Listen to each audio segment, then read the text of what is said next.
Situé dans le canton de Fribourg, le musée d'Estavayer-le-Lac est célèbre pour sa collection insolite de grenouilles naturalisées. Ces amphibiens ont été habilement disposés dans des scènes humaines du XIXe siècle, une œuvre aussi étrange que fascinante. Parmi les scénettes, on trouve un banquet électoral, une salle de classe ou encore des soldats à l'exercice. L'origine de cette collection est entourée de mystères. Selon la légende, elle aurait été créée par François Perrier, un ancien officier subalterne au Vatican jusqu'en 1848.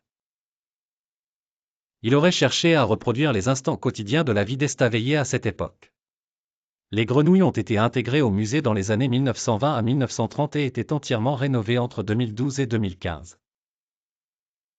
Le musée est installé dans la maison de la Dîme, une demeure seigneuriale datant du XVe siècle. Outre les grenouilles, il montre des expositions sur l'armement, la vie quotidienne, la vie domestique et l'histoire naturelle, offrant un aperçu de la culture régionale. Dans ce bourg médiéval pittoresque se cache une collection unique au monde, 108 grenouilles naturalisées mises en scène dans des scénettes comiques et parfois satiriques datant du XIXe siècle.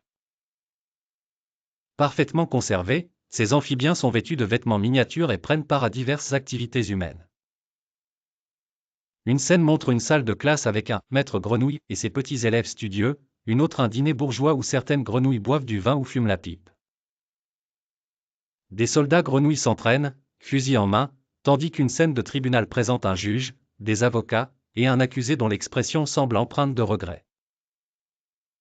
Chaque scène est un instantané humoristique de la vie quotidienne de l'époque, illustré d'un mélange de réalisme inquiétant et d'humour noir.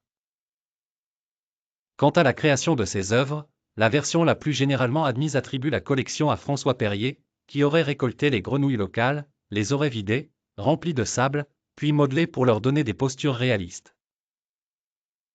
Perrier voulait illustrer ironiquement la société humaine du XIXe siècle.